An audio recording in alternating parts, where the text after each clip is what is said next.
화폐 열풍이 심상치가 않습니다. 가상화폐 투자로 2시간 만에 30억을 벌었다는 사례까지 등장하면서 그 인기가 식을 줄 모르는데요. 정부의 규제책이 도리어 가상화폐 가치를 높인다. 이런 분석까지 있네요. 자, 2018년에도 가상화폐는 계속 오를 것인지, 이건 우리 경제엔 또 어떤 영향을 미칠 것인지 중앙일보의 고란 기자 오늘은 스튜디오에 직접 좀 초대했습니다. 어서 오십시오. 네, 안녕하세요. 우리 얼마 전에도 고란 기자랑 인터뷰하면서 이제 가상화폐가 뭔지, 왜 그렇게 오르는지 뭐 그런 얘기하면서 이거 언제 급락할지 위험하다 그런 얘기하고 인터뷰 끝냈던 기억이 나는데 그 후로도 지금 계속 오르는 거 아니에요? 오히려 더 과열되고 있다고 볼 수 있죠. 조금 아까 제가 언급한 2시간 만에 30억 벌었다는 건 입증된 거예요?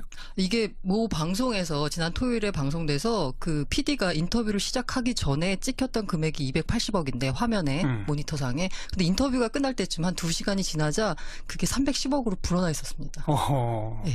280억 정도 투자하는 큰 손이군요. 그 사람. 예. 전체 그림을 봅시다. 우리나라 시장 규모를 보기 위해서 국내에 거래되는 가상화폐의 종류가 몇 가지 정도 됩니까? 이게 종류를 말씀드리기 전에 먼저 거래소 얘기부터 하는 게 맞을 것 같은데요. 이 거래소가 국내에 있는 가장 큰 거래소가 기존에는 이제 빗썸이라고 있었는데요. 빗썸. 그 밖에 이제 최근 지난해 10월에 오픈한 게 업비트라는 거래소가 있습니다. 업비트. 빗썸이나 코인원, 코빗 등 옛날 좀 오래된 거래소, 역사가 1년 이상 된 거래소는 대충 거래하는 수 있는 암호화폐가 한 10개 내외 이 정도밖에 안 됩니다. 그런데 이 업비트라고 하는 지난해 10월에 오픈한 거래소는 거래할 수 있는 암호화폐 종류가 122종이나 됩니다. 이게 좀 차이가 있죠. 그 122종이 다 뭐 몇천만 원씩 하는 거 아니죠? 아닙니다. 천차만별인 거죠. 소위 동전주라고 하는 것도 많이 있습니다. 동전주가 뭐예요? 주식에서 1,000원이 안 되는 그 종목을 동전주라고 하는데요. 그런 것도 있습니까? 이게 이제 사람들이 열광하는 게 최근에 열광하는 게 이 사실 리플이라는 이 종목이 하나 있거든요. 암호화폐가. 근데 이 코인이 지난해 12월에 200 몇 원 했었거든요. 한 280원 정도 했나? 근데 지금 현재 4,500원 정도 거래되고 있습니다. 아, 그럼 한 달 만에 10배, 20배 뭐 이렇게 되네요. 그러니까 뭐 종목을 가리지 않고 지금 다 오르는 거예요? 지금 현재 상황은 정말 말씀하신 대로 종목을 가리지 않고 다 오르고 있고요. 특히나 제가 말씀드린 동전주 있잖아요. 그 업비트라고 말씀드린 거래소에서 이게 업비트가 122종이 된다고 했는데 다 원화, 그러니까 우리나라 돈으로 살 수 있는 건 아니고요. 이 중에서 원화 종목이 35개 정도 있는데 동전주가 기존에는 굉장히 좀 많았거든요. 한 20개 정도 됐었나? 그렇게 됐었는데 12월 달에 급등을 하면서 지금 현재 동전주가 1개밖에 안 남았습니다. 다 올랐군요. 그러니까. 다 올랐습니다. 그리고 그런 거래소는 전체 몇 군데나 있어요? 이게 지금 그 금융당국에서 파악한 게 사실 파악도 제대로 안 되고 있고요. 대강 파악한 게 한 30여 곳 된다고 하고 있는데요. 업비트 말씀드린 빗썸, 그다음에 코인원, 코빗, 코인네스트 이 정도가 유명한 곳들이고요. 거기 지금 우리 국민 가운데 몇 명 정도가 참여한 거 있는 겁니까? 이게 말씀드린 아까 빗썸이 가장 큰 게 12월 말로 회원수가 250만 명 정도 되거든요. 그리고 업비트가 120만 명 정도 되고요. 그 나머지 거래소를 합치면 한 500만 명 좀 못 되는 건데 이건 단순 합산이고요. 중복 계좌 갖고 계신 분들도 많아서 대충 한 200만 명은 웃돌 것이다라고 보고 있습니다. 200만 명 이상? 하루 거래 액수는 얼마나 됩니까? 이게 말씀드린 업비트가 일평균 한 7조에서 8조 정도 된다고 하거든요. 많을 때는 최대 한 10조 찍은 날도 있었습니다. 우리나라 주식시장이 하루 거래가 얼마죠? 코스닥이 한 3조 4조 되거든요.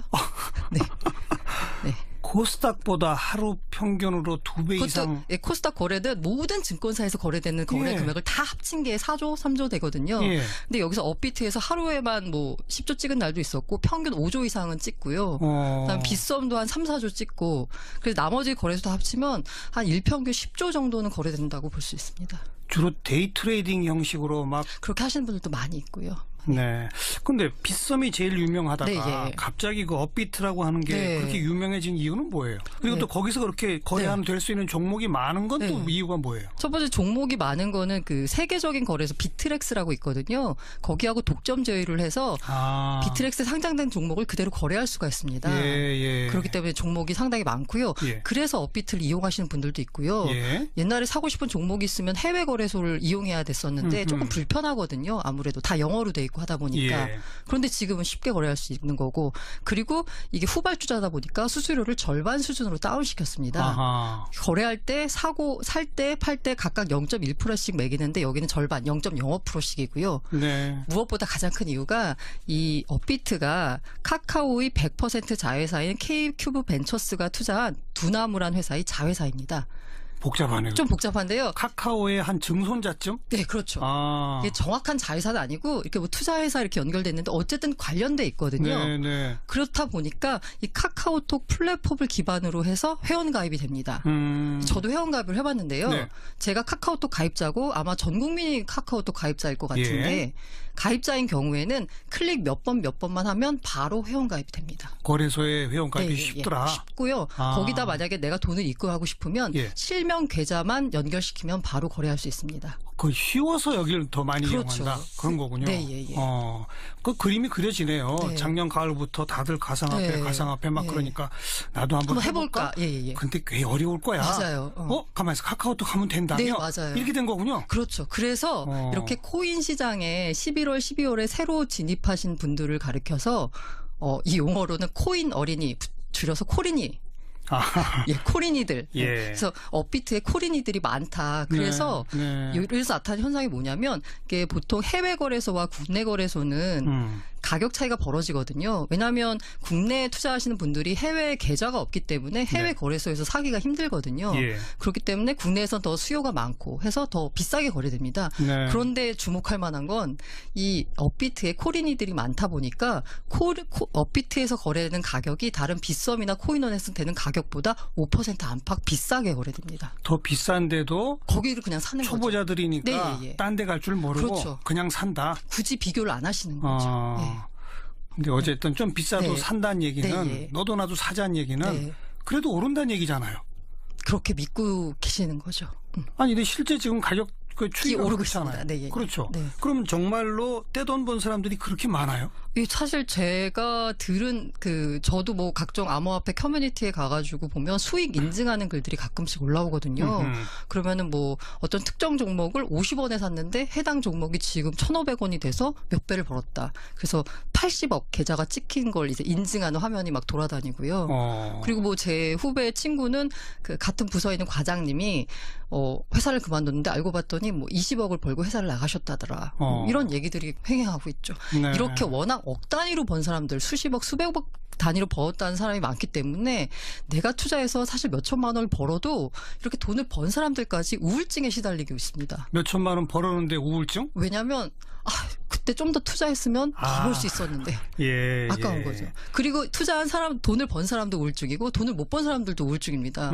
왜냐하면 투자했으면 돈 벌었을 텐데 네, 네. 라고 생각하는 거죠. 난 그때 50만 원 갖고 시작했는데 네, 맞아요. 그때 만약 500만 원이었다면 5천만 원이었다면 그러면 내가 몇 천만 원이 아니라 몇 억을 벌 수 있었어. 네, 예. 뭐 이런 식으로 네, 모두가 다 박탈감이네요. 사실, 네, 그렇죠. 모두가 다 박탈감? 네. 약간 어쨌든 이렇게 사회 전반적으로 해서 우울증이 확산되고 있다고 해서 이걸 일명 코인 우울증이라고 부르기도 하더라고요. 그다음 여기 투자하는 사람들은 네, 지금 예. 가격 변동이 워낙 급변동하고 네, 맞아요.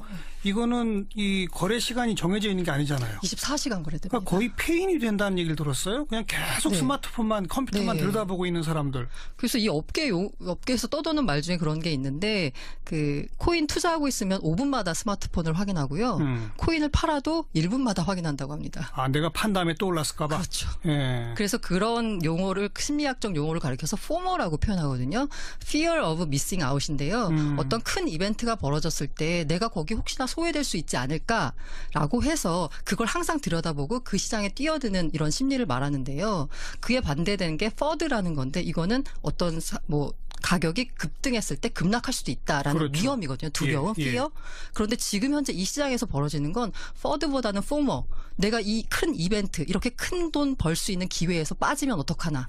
이런 심리가 지금 더 강해서 다들 뛰어들고 있고 가격도 오르고 있는 겁니다. 그리고 일단 뛰어들면 네. 5분 간격으로 1분 간격으로 보고 네. 밤에 잠도 못 잔다면서요. 저도 사실 초기에 투자를 경험했거든요. 처음 투자를 할 때는 정말 자다가 일어나서 핸드폰 확인해서 얼마 냈지? 라고 확인하는 게 사실 일이었죠. 네. 아니 누구라도 네, 예. 그렇게 급변동하는 네. 걸 궁금해서 어떻게 참겠어요. 그렇죠. 그렇죠. 네, 예. 예. 이 정도로 짧은 시간에 높은 수익을 낸다. 이게 정상입니까? 지금 혹시 과거에 주식 투자를 해보셨던 분들은 90년대 말 코스닥 버블 그렇죠. 생각하시면 될 것 같아요. 그때 예. 보면 뭐 특정 종목 같은 경우에는 한 달 이상 상한가. 매일매일 상한가. 네, 그렇죠.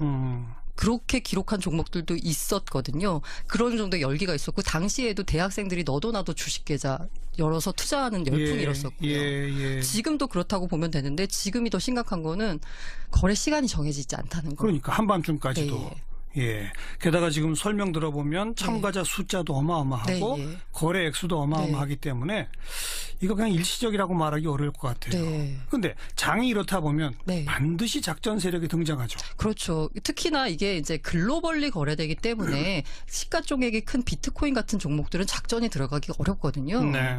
그런데 시가총액이 작은 종목들 아까 말한 동전주 네, 같은 거. 맞아요. 예. 그리고 거래량이 적은 것들 이거는 펌핑방이라고 부르거든요. 이렇게 펌핑 가격을 이렇게 띄어 올린다라고 하는 펌핑방에서 무슨 호재가 있다라면서 일단 주식을 코인을 매수한 다음에 호재가 있다라고 일종의 찌라시를 뿌리는 겁니다. 여기저기 돌아다니면서 그렇게 하고 나서 사람들 가격이 오르기 시작하면 뭐지 하고 다른 개인 투자자들이 뛰어드는 거죠. 그럼 고점에서 던집니다. 그때 팔아내고. 네, 그러면 개인 투자자들은 고점에서 잡는 거기 때문에 가격은 급락하고 손실이 커지게 되는 거죠. 네. 그렇게 된 개인 투자자들을 시체라고 부르고 있고요. 오늘 최종구 금융위원장이 네, 가상통화 관련해서 네, 기자간담회 했습니다. 네. 그동안에도 정부는 가상통화 관련해서 여러 차례 무슨 대책들을 네, 발표하긴 했는데 네. 일각에서는 정부가 규제책을 내놓으면 오히려 가상화폐 인기가 올라간다. 네. 그런 얘기도 있잖아요. 왜냐하면 정부가 대책을 발표할 때마다 이 암호화폐, 가상화폐를 모르던 분들도 뭐지 이게? 관심을 갖게 되고. 그렇죠. 그러면서 이렇게 보다 보면 이렇게 돈을 많이 벌 수 있는 기회가 있단 말이야? 라고 오히려 더 시장에 뛰어드는 거죠. 그런데 이 정부 규제가 어려운 이유가 이게 말씀드린 대로 글로벌 시장입니다. 그렇죠. 국내에서 거래를 막아도 해외 거래소로 코인을 보내면 거기서 거래할 수 있습니다. 그러니까 오늘 최종구 위원장이 말한 것도 그냥 시중은행들 좀 관리 감독 좀 잘해라. 그렇죠. 그 정도잖아요. 근데 그거 가지고 대책이 안 되는 거죠. 대책이 사실 정부 입장에서도 참 곤란할 것 같아요. 없던 시장이고 규제할 수도 없는 시장이고. 올해를 전망하면 어떻습니까? 작년에는 아무튼 연초에 대비 12월 달까지 뭐 수십 배 뛰는 그런 상황이었는데 금년에 어떨까요? 제가 전망을 말씀드리는 게 맞는지 모르겠지만 저는 암호화폐 시장이 이게 블록체인 기술하고 연결돼 있기 때문에 소위 말하는 4차 산업혁명의 기본 기술이고요. 그렇기 때문에 시장 자체는 더 커질 거라고 보고 있고요. 그렇지만 시장 자체가 커지는 것과 내가 산 암호화폐가 오르는 건 다른 문제거든요. 네. 그래서 내가 산 암호화폐가 정말 기술력이 있고 좋은 화폐라면 가격이 오를 테지만 그렇지 않다면 소위 말하는 상장 폐지가 될 수도 있는 거고요. 그렇죠. 네, 아까 그 90년대 코스닥 버블 얘기했잖아요. 매일 상한가 뭐 한 달 이상. 그 결과는 어떻게 됐죠? 그 종목들 상장 폐지됐죠. 그렇죠. 네. 그렇지만 그 코스닥 버블 가운데서도 살아남은 종목들이 미국에선 아마존, 구글 이런 친구들이 살아남았고요. 국내에서는 네이버라는 기업이 탄생을 했고요.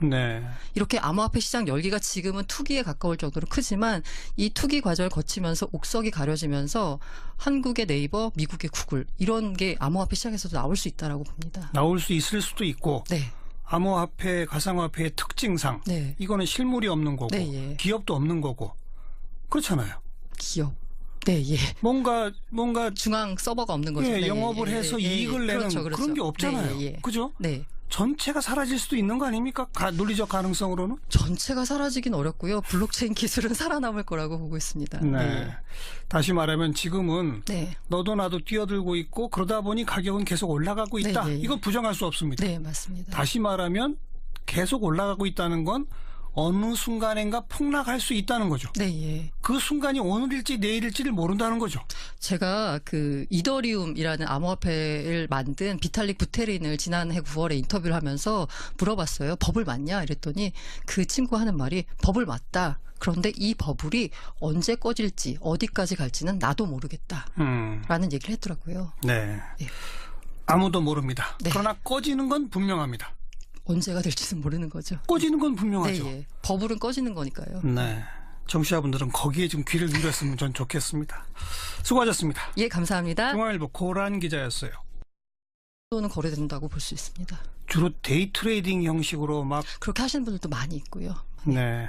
근데 빗썸이 제일 유명하다가 네, 예. 갑자기 그 업비트라고 하는 게 네. 그렇게 유명해진 이유는 뭐예요? 그리고 네. 또 거기서 그렇게 거래하는 될 수 있는 종목이 많은 건 또 네. 이유가 뭐예요? 첫 번째 종목이 많은 거는 그 세계적인 거래소 비트렉스라고 있거든요. 거기하고 독점 제휴를 해서 비트렉스 상장된 종목을 그대로 거래할 수가 있습니다. 예. 그렇기 때문에 종목이 상당히 많고요. 예. 그래서 업비트를 이용하시는 분들도 있고요. 예. 옛날에 사고 싶은 종목이 있으면 해외 거래소를 이용해야 됐었는데 조금 불편하거든요. 아무래도 다 영어로 돼 있고 하다 보니까. 예. 그런데 지금은 쉽게 거래할 수 있는 거고, 그리고 이게 후발주자다 보니까 수수료를 절반 수준으로 다운시켰습니다. 아하. 거래할 때 사고 살 때 팔 때 각각 0.1%씩 매기는데 여기는 절반 0.05%씩이고요. 네. 무엇보다 가장 큰 이유가 이 업비트가 카카오의 100% 자회사인 K큐브 벤처스가 투자한 두나무란 회사의 자회사입니다. 복잡하네요. 좀 보면 코인원, 코인네스트 이 정도가 유명한 곳이고. 유명한 곳들이고요. 거기 지금 우리 국민 가운데 몇 명 정도가 참여한 거 있는 겁니까? 이게 말씀드린 아까 빗썸이 가장 큰 게 12월 말로 회원수가 250만 명 정도 되거든요. 그리고 업비트가 120만 명 정도 되고요. 그 나머지 거래소를 합치면 한 500만 명 좀 못 되는 건데 이건 단순 합산이고요. 네. 중복 계좌 갖고 계신 분들도 많아서 예. 대충 한 200만 명은 웃돌 것이다라고 보고 있습니다. 200만 명 이상. 네, 예. 하루 거래 액수는 얼마나 됩니까? 이게 말씀드린 업비트가 일평균 한 7조에서 8조 정도 된다고 하거든요. 많을 때는 최대 한 10조 찍은 날도 있었습니다. 우리나라 주식시장이 하루 거래가 얼마죠? 코스닥이 한 3조, 4조 되거든요. 네.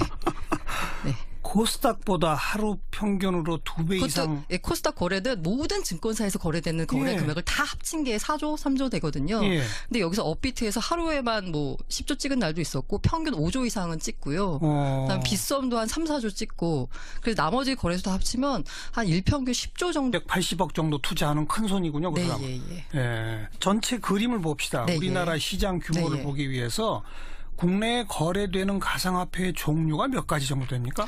이게 종류를 말씀드리기 전에 먼저 거래소 얘기부터 하는 게 예, 맞을 예, 것 같은데요. 이 거래소가 국내에 있는 가장 큰 거래소가 기존에는 이제 빗썸이라고 있었는데요. 빗썸. 네, 예. 그 밖에 이제 최근 지난해 10월에 오픈한 게 업비트라는 거래소가 있습니다. 업비트. 예, 빗썸이나 코인원, 뭐 코빗 등 옛날 좀 오래된 거래소, 역사가 1년 이상 된 거래소는 대충 거래하는 수 있는 암호화폐가 한 10개 내외 이 정도밖에 안 됩니다. 네. 그런데 이 업비트라고 하는 지난해 10월에 오픈한 거래소는 예. 거래할 수 있는 암호화폐 종류가 122종이나 됩니다.